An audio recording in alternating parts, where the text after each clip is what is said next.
Assalamualaikum warahmatullahi wabarakatuh. Kami dari kelompok 1, kami ingin menjelaskan tentang hasil diskusi kami, yaitu tentang tunanetra. Pertama, apa itu tunanetra?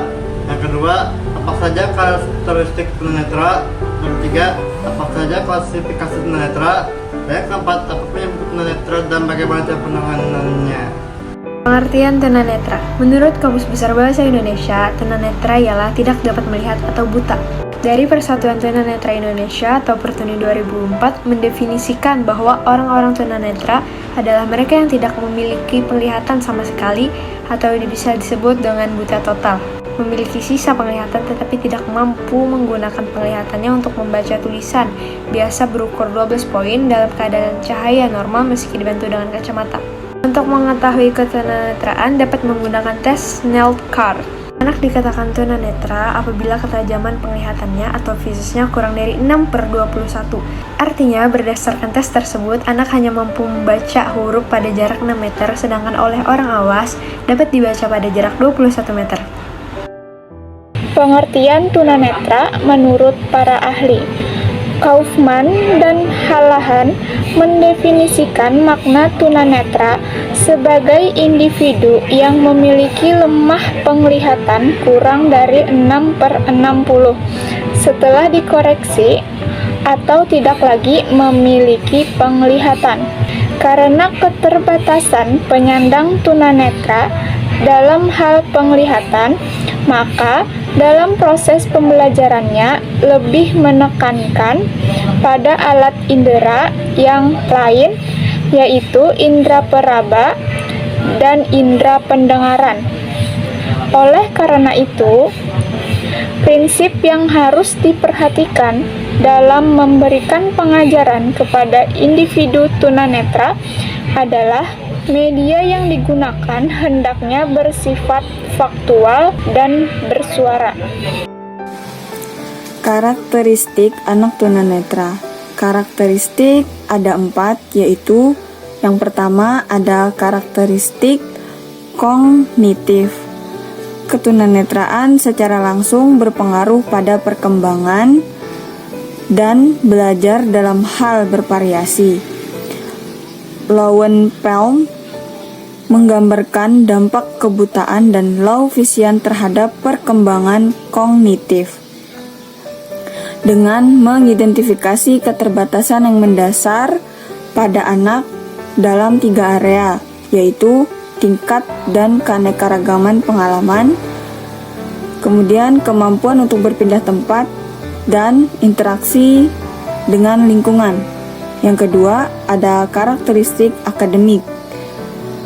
Dampak ketunanetraan berpengaruh pada perkembangan akademis, khususnya dalam bidang baca dan menulis.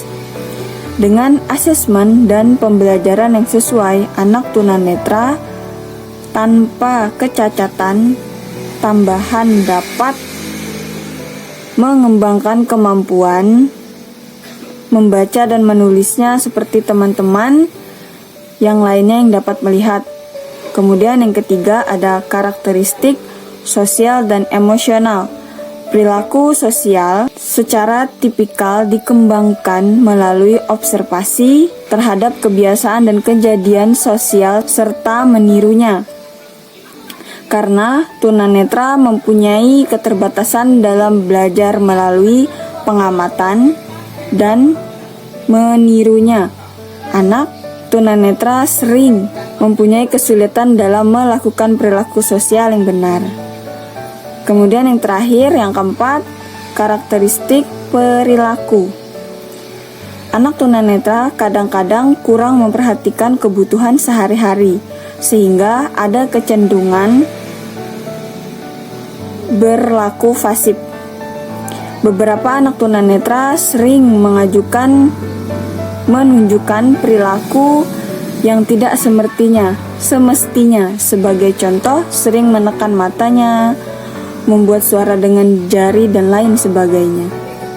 Klarifikasi tunanetra terbagi menjadi 5. 1. Tunanetra sebelum dan sejak lahir, yakni mereka yang sama sekali tidak memiliki pengalaman penglihatan. Kedua, tunanetra setelah lahir atau pada usia kecil, mereka telah memiliki kesan-kesan serta pengalaman visual tetapi belum kuat dan mudah terlupakan. Yang ketiga, tunanetra pada usia sekolah atau pada masa remaja, mereka telah memiliki kesan-kesan visual dan meninggalkan pengaruh yang mendalam terhadap proses perkembangan pribadi. Yang keempat, tunanetra pada usia dewasa.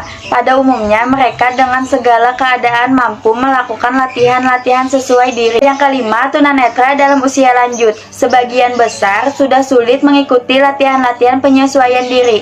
Sekian penjelasan tentang klarifikasi tunanetra. Selanjutnya saya ingin menjelaskan tentang berdasarkan kemampuan daya penglihatan. Berdasarkan kemampuan daya penglihatan terbagi menjadi 3. 1. Tunanetra ringan. 2. Tunanetra setengah berat. 3. Tunanetra berat.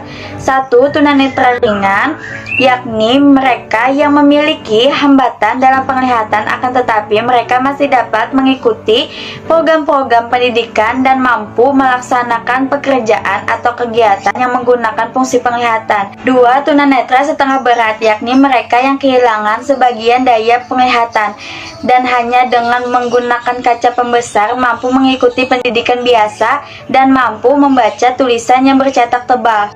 Yang ketiga, tunanetra berat, yakni mereka yang sama sekali tidak dapat melihat. Beberapa faktor yang menyebabkan terjadinya ketunanetraan adalah 1. Prenatal.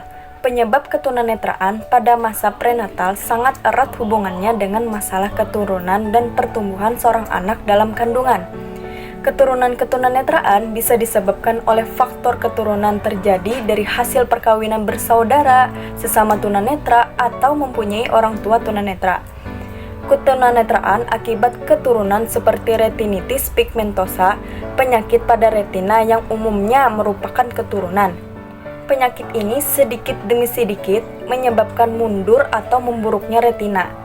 Gejala pertama biasanya sukar melihat di malam hari, diikuti hilangnya penglihatan periferal dan sedikit saja penglihatan pusat yang tertinggal. Ada juga keturunan tunanetra dapat disebabkan oleh gangguan waktu ibu hamil, penyakit menahun seperti TBC, sehingga merusak sel-sel darah tertentu selama pertumbuhan janin dalam kandungan. Faktor kedua adalah postnatal. Faktor ini adalah sejak atau setelah bayi lahir. Ketunanetraan pada masa postnatal bisa diakibatkan oleh benturan alat-alat atau benda keras pada waktu persalinan. Anak yang lahir dengan prematur bisa juga disebabkan oleh kecelakaan atau masuknya benda keras atau tajam atau cairan kimia yang berbahaya. Bisa juga disebabkan oleh kecelakaan motor. Cara menangani ketunanetraan pada anak. Yang pertama yaitu menggunakan media khusus untuk tunanetra seperti alat bantu membaca huruf atau braille, papan baca, alat bantu berhitung yaitu kubaritpe dan speech calculator. Alat bantu itu bersifat audio seperti tape recorder. Yang kedua, melakukan kegiatan dasar seperti tunjukkan cara berjalan dengan meraba berbagai benda yang ada di sekitarnya, sehingga anak dapat waspada ketika berjalan. Yang ketiga, yaitu manfaatkan indera-indera lainnya untuk belajar aktivitas sehari-hari. Misalkan indera peraba untuk mengenali barang-barang yang ada di rumah, indera pendengar untuk mengenali suara orang atau bunyi-bunyian yang lain, dan untuk indera pengacap untuk mengenali berbagai macam makanan, dan indera penciuman untuk mengenali berbagai bau-bau yang ada di sekitarnya. Yang terakhir yaitu ajari anak dengan menggunakan benda nyata atau miniatur. Contohnya seperti mengajarkan kepada anak cara berhitung. Kita dengan bisa menggunakan media seperti batu, kemudian anak itu bisa dapat memindahkan batu itu ke tempat yang kita tentukan sambil membilang. Braille. Braille merupakan sejenis sistem tulisan sentuh yang dipakai oleh para tunanetra. Bentuk huruf Braille adalah seperti titik-titik yang dibuat timbul dari kertas. Para tunanetra membaca melalui huruf Braille dengan cara menyentuh huruf tersebut menggunakan jari tangan mereka. Huruf Braille diciptakan oleh seorang Perancis yang bernama Louis Braille yang juga merupakan seorang penyandang tunanetra. Di usianya yang ke-15 tahun, ia membuat suatu tulisan tentara yang mana dapat membantu tentara untuk membaca dalam keadaan gelap. Nah, tulisan tersebut dinamakan huruf Braille.